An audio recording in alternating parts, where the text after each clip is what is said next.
Esto es Habla Perú Habla y este es un programa dedicado a los peruanos y cómo enfrentan las emergencias. Y justamente por ello tenemos como invitada en este bloque a Mariela Gallo. Ella es representante del Centro de Estimación, Prevención y Reducción de Riesgos y Desastres, espero haberlo dicho bien, y es coordinadora de enlace regional de prácticamente todo el margen del norte de la costa peruana, desde Tumbes hasta La Libertad. Así que yo creo que podemos conversar con ella justamente a propósito de los últimos eventos que han ocurrido, ¿no? Adelante, Hugo. Bienvenida, Luz Mariela. Qué bueno que estás con nosotros. Muchas gracias por estar en Habla Perú Habla y en este bloque que estamos hablando sobre los peruanos, desastres y riesgos. Nos gustaría que nos cuentes un poco lo más reciente. Tú has estado, me acaba de mencionar nuestra productora Milagros Añí, en la zona de Patás, en la Sierra de la Libertad, donde hubo un desprendimiento de tierra importante. ¿Cuál es la visión que tienen ustedes respecto a nuestro futuro inmediato y de largo aliento con respecto a temas de desastres? Bien, buenas tardes a los oyentes de Radio Nacional y en este caso a ustedes, los televidentes de este programa.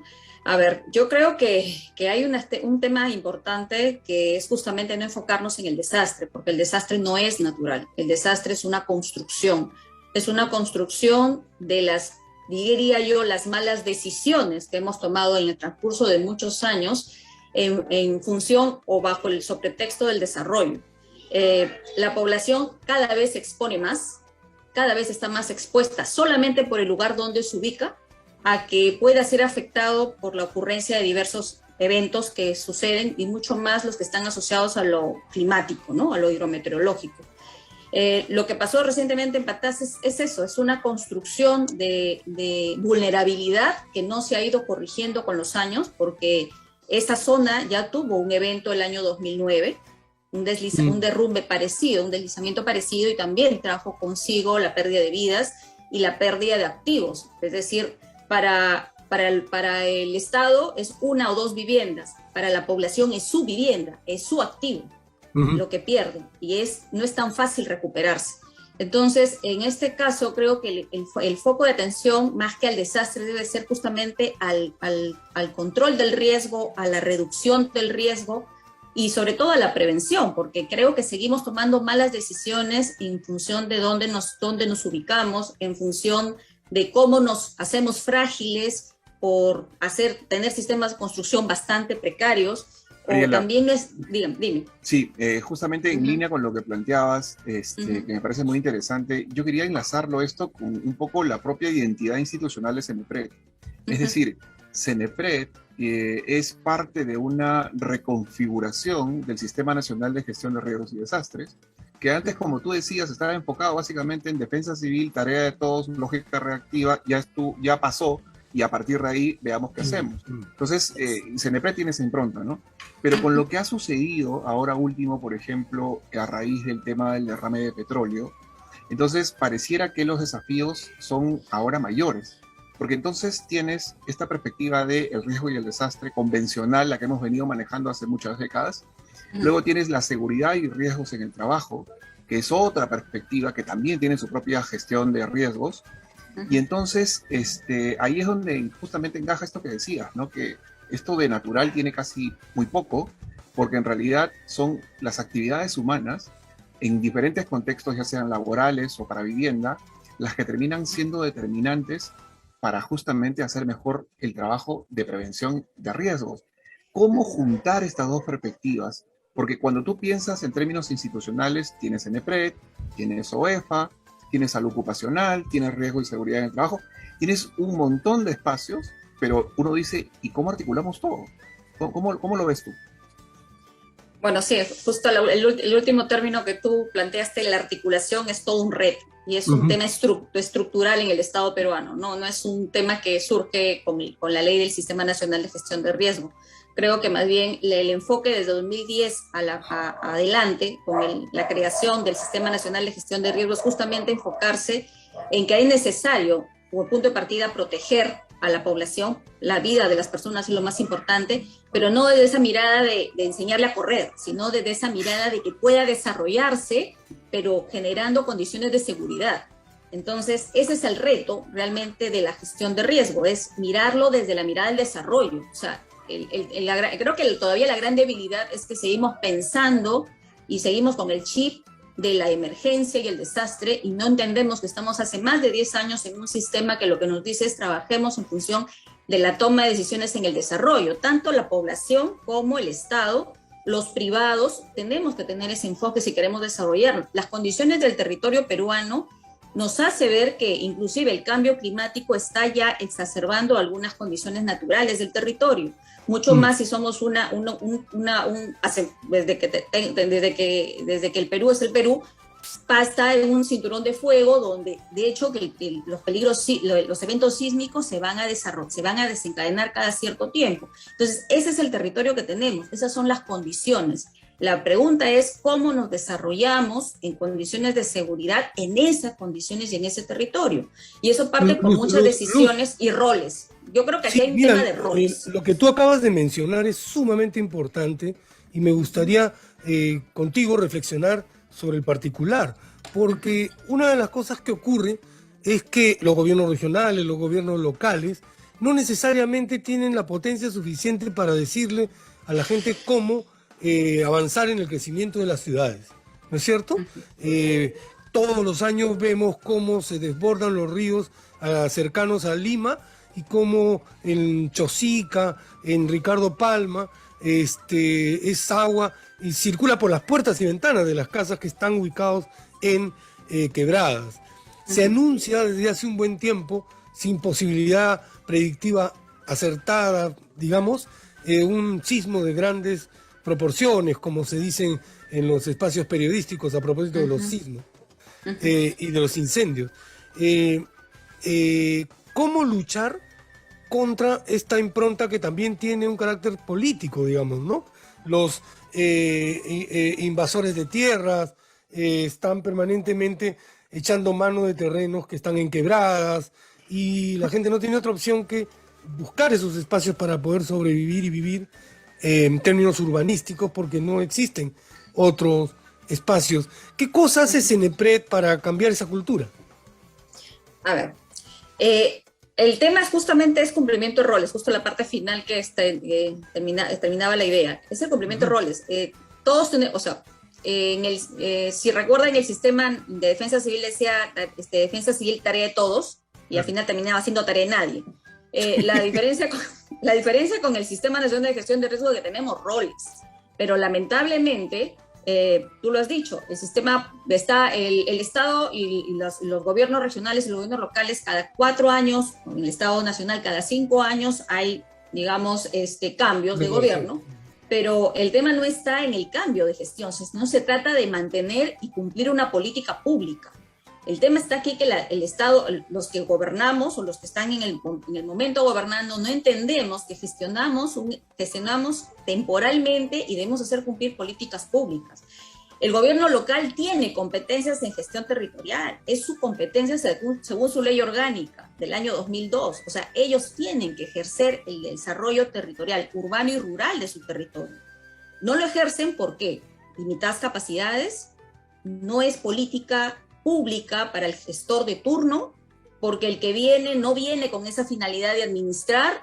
O sea, hay muchas cosas que son, digamos, igual, problemas estructurales que van más allá del Sistema Nacional de Gestión de Riesgo y de la gestión de riesgo de desastres, ¿no? Mariela, pero sí, digamos, volviendo al tema inicial, esa es en la parte, digamos, que normalmente también conocemos. O sea, así como hablabas de lo de defensa civil, también es conocido que el término de competencias y de desarrollo de competencias en los espacios regionales y locales, muchas veces vamos a encontrar falencias.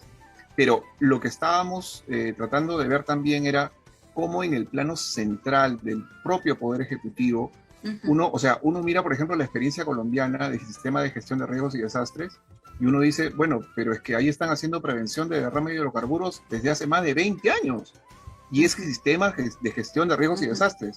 Y aquí es algo así como una institución mira a la otra y no, te toca a ti, me toca a mí. Entonces, ¿cómo armonizar eso? Porque, digamos, podría ser una salida que si ya tiene una década el nuevo sistema, entonces sería un momento también para hacer una suerte de relanzamiento con una visión en la que esta lógica que tú decías del desastre natural, pues simplemente ya vaya quedando de lado para poder integrar todos estos elementos de desastres varios, actividades varias, desde lo laboral hasta lo que tiene que ver con la vivienda, con el desarrollo urbano, para que no sigamos compartimentalizando las respuestas, que es lo que nos hace mucho daño, ¿no te parece? Así es. Sí, bueno, no estaría mal hacer un relanzamiento en este caso de este trabajo de roles, pero aquí hay un ente clave, que es el ente rector. El ente rector es la PCM, la Presidencia del Consejo de Ministros, y la Presidencia del Consejo de Ministros incluso es el jefe de los ministerios, o sea, es la cabeza también de los ministerios. Nosotros en este rol articulador, bueno, CENEPRED e INDECI tenemos un rol técnico normativo, no somos sancionadores, no somos ejecutores directamente, sino, digamos, damos soporte a quien ejecuta, y obviamente damos soporte a los ministerios, damos soporte a los gobiernos regionales y a los gobiernos locales, pero hay temas de estructuralidad, de trabajo articulado, de nivel nacional y subnacional, que muchas veces escapa a estas entidades como son INDECI y CENEPRED, aunque quisiéramos articular. Entonces creo que aquí el rol importante y trascendentorio es el ente rector. El ente rector tiene esta capacidad de articular y de trabajar bajo incluso el principio de subsidiariedad, las capacidades que no tiene en este momento un gobierno local o un gobierno regional. Puntualmente, para los sismos que pasaron el año pasado o para el caso de retamas en este momento u otro tipo de emergencias que se puedan presentar, el rol del nivel central es justamente dar el soporte que no tienen esos niveles locales o regionales. No es hacer el trabajo de ellos, es dar el soporte complementario. Entonces creo que eso es lo que todavía está débil, está muy débil, porque a veces llegamos directamente al poblador, en el caso de la emergencia, pero de ahí nos retiramos y de ahí ¿quién me ayuda a recuperar mi medio de vida? ¿No? Se queda otra vez en la incógnita. ¿Y quién? Y ahora ya me diste el techo, la vivienda temporal, por ejemplo, y de ahí, ¿y cómo luego de eso recupero mi vivienda? ¿Con quién trabajo? ¿Con el gobierno local, con el gobierno regional o sea, ese trabajo articulador creo que sí está en manos de la PCM. Yo creo que se está haciendo un esfuerzo del Viceministerio de Gobernanza de retomar este rol articulador, porque es clave que el Estado desde nivel central no pierda su principio de autoridad también y su principio de articular con los niveles subnacionales, para que justamente en algún momento se llegue a fortalecer la famosa descentralización. O sea, no es dejarlos descentralizar, no es decir, toma esta la competencia y hazlo como puedas. No es así. Esta es tu competencia, pero aquí te voy a ir respaldando hasta que, como se dice, la hagas solo, ¿no? La hagas solo y yo ya me retiro a otro tipo de entidad, a otro tipo de rol. Otro ministerio, exactamente. Está bien. Pero estamos conversando en Habla Perú Habla con Luz Mariela Gallo, ella es representante de CENEPRED, y estamos llegando también al último bloque, al último instante del bloque de conversación y reflexión con ella. Hemos debido prever eso, ¿no? Hemos debido hacer prevención de eso del tiempo también. Sí, pero es importante dejar unos minutos para que Luz Mariela hable de cuál es la misión de la ciudadanía en este caso, y con eso cerramos el bloque. Bien, bajo todo, bueno, realmente el ciudadano debe entender que desarrollarse también significa garantizar su propia seguridad. El principio de autoprotección es importante. Entonces, hay una corresponsabilidad en generar vulnerabilidad. Y la gran responsabilidad frente a mis necesidades, nada justifica, si yo necesito una vivienda, aceptar o resignarme a exponerme a una quebrada o resignarme a que alguien llamado traficante de terrenos, que eso ya es un tema de corrupción, y hablemoslo como es, caiga en manos de él para llegar a un lugar y a un terreno peligroso.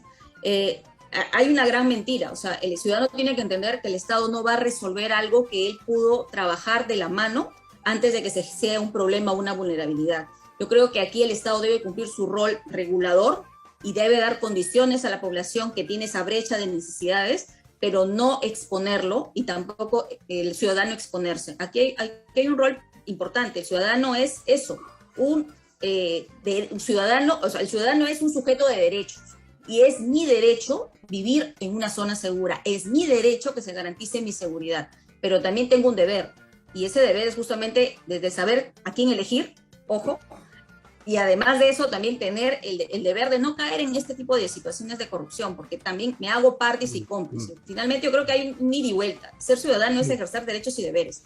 Y yo creo que en el construir vulnerabilidad también es una responsabilidad en el propio ciudadano. Como CNPRED lo que intentamos es siempre ayudar a que el gobierno regional o gobiernos locales tengan mejores capacidades para poder justamente hacer esta relación con el ciudadano y ser corresponsables de reducir principalmente el riesgo, porque lamentablemente tenemos una alta condición de riesgo en el territorio. Pero bueno, en esa lucha estamos, en trabajar constantemente con ellos para que ellos realmente trabajen también con la población y la población tenga mejores capacidades para tomar decisiones. Gracias, Mariela. Frente al riesgo. Okay. Gracias. Muchísimas gracias, Mariela. Estamos llegando al final del bloque. Ha sido muy importante la reflexión conjunta que hemos podido alcanzar contigo respecto al tema de riesgos y vamos a volver en unos minutos. Gracias.